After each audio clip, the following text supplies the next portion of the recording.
বাঙালি বলতেই মাথায় আসে ভর্তা ভাতের কথা। ভর্তা ছাড়া যেন বাঙালিদের চলেই না। আর গরম ভাতের সাথে ভর্তাগুলো মেখে খেতে জাস্ট অসাধারণ লাগে। তারই আয়োজনে আজকে কিছু ভর্তার রেসিপি নিয়ে হাজির হয়েছি। আশা করছি আপনাদের ভালো লাগবে। প্রথমেই আমি কচু ভর্তা করে নিব, যার কারণে কচুগুলো একটু ভাপিয়ে নিয়েছি জল দিয়ে। তারপরে একটু লবণ হলুদ মাখিয়ে ভেজে নিয়েছি ভালোভাবেই। আর এখানে নিয়েছি চিংড়ি। এখানে ছোট ছোট চিংড়িগুলো ভেজে আমি একটু বেটে নিয়েছি, লবণ হলুদ মাখিয়েই ভেজে নিয়েছিলাম। আর এখানে নিয়েছি একটা শুকনা মরিচ, একটা কাঁচা মরিচ, আর সামান্য লবণ। আর এখানে নিয়েছি কিছুটা পেঁয়াজ ভাজি। এখন লবণের সাথে মরিচগুলো প্রথমে মেখে নিব ভালোভাবেই।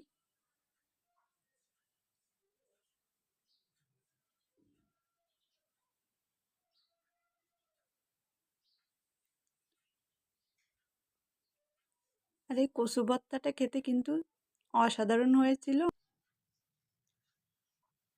এখন সব কিছু মেখে নিয়ে আমি দিয়ে দিলাম একটু সরিষার তেল।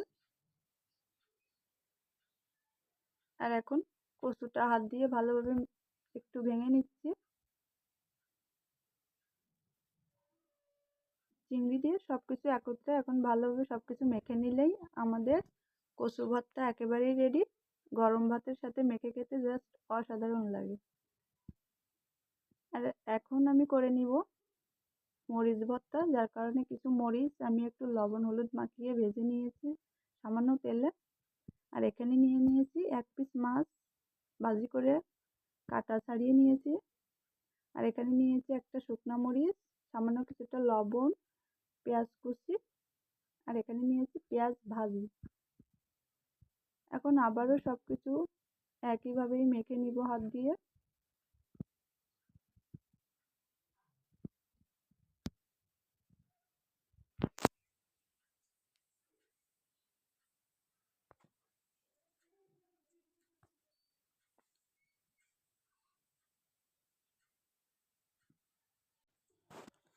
আর সব কিছু মাখানো হয়ে গেলে শেষে একটু সয়াবিন তেল দিয়ে আবার একটু মাখিয়ে নিব। মাখিয়ে নিলেই আমাদের মরিচ ভর্তা রেডি। আর মরিচ ভর্তাটা খেতে কিন্তু গরম ভাতের সাথে খুবই মজা হয়েছিল। অবশ্যই বাসায় একবার ট্রাই করে দেখবেন। আর আমাদের পরবর্তী ভর্তা রেসিপিতে থাকছে মিষ্টি কুমড়া দিয়ে ডিম ভর্তা। এখানে দেখতে পাচ্ছেন আমি কিছু মিষ্টি কুমড়া ছোট ছোট করে কেটে নিয়ে একটু লবণ হলুদ মাখিয়ে সামান্য তেলে একটু ভেজে নিয়েছি। আর এখানে নিয়েছি একটা ডিম সিদ্ধ করে।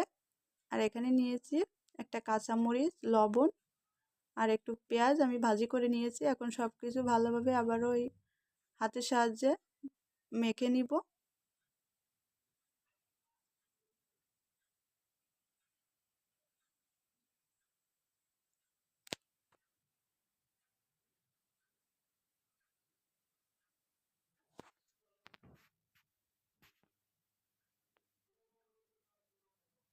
এখন সব কিছু ভালোভাবে মেখে নিয়ে একটু সরিষার তেল দিলেই রেডি হয়ে গেল আমাদের সুস্বাদু ডিম মিষ্টি কুমড়ার ভর্তা। এটাও খেতে বেশ মজা হয়েছিল। অবশ্যই বাসায় ট্রাই করে দেখবেন। আর শেষে একটু কাঁচামরিচ কুচি দিয়ে আমি একটু মাখিয়ে নিয়েছি।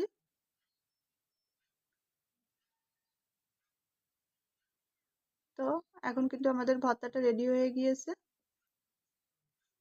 আমাদের পরবর্তী ভর্তার রেসিপি হচ্ছে সিম ভর্তা। এখানে আমি সিম একটু সামান্য তেলে লবণ হলুদ মাখিয়ে ভেজে নিয়েছি। আর এখানে একটু পেঁয়াজ কুচি করে নিয়েছি। আর নিয়েছি একটা কাঁচা লঙ্কা আর সামান্য কিছুটা লবণ। এখন সব কিছু আবারও হাতের সাহায্যে ভালোভাবে মেখে নিলেই তৈরি হয়ে যাবে আমাদের সুস্বাদু সিমের ভর্তা।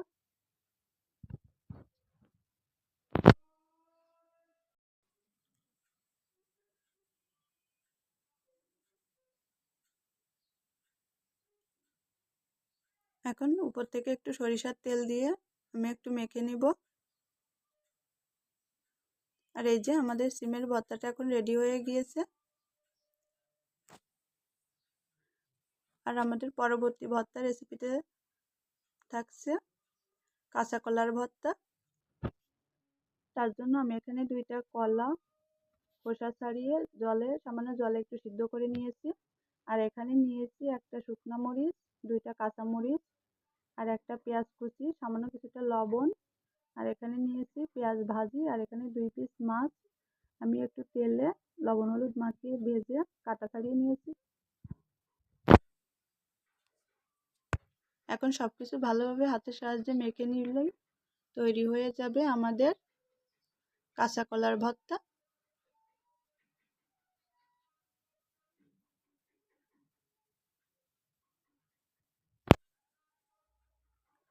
উপর থেকে ছড়িয়ে দিলাম সামান্য কিছুটা সয়াবিন তেল। আর এখন আমার কাছে মনে হয়েছে পেঁয়াজ কুচিটা আরও একটু দিলে একটু বেশি মজা হবে, যার কারণে আরও কিছু পেঁয়াজ কুচি দিয়ে দিয়েছি। আর এই যে আমাদের তৈরি হয়ে গিয়েছে কলা দিয়ে মাছের ভর্তা। আর এর মধ্যেই কিন্তু আমাদের সবগুলো ভর্তা করে নিয়েছি। গরম ভাতের সাথে এই ভর্তাটা মেখে খেতে খুবই অসাধারণ লাগে। আশা করছি আমার আজকের ভর্তার রেসিপিগুলো আপনাদের কাছে ভালো লেগেছে। ভালো লাগলে অবশ্যই লাইক কমেন্ট শেয়ার করতে ভুলবেন না। আজকের মতো এখানেই বিদায় নিচ্ছি। দেখা হবে অন্য কোনো ভিডিওতে। ততক্ষণ পর্যন্ত সবাই ভালো থাকুন, সুস্থ থাকুন। ধন্যবাদ।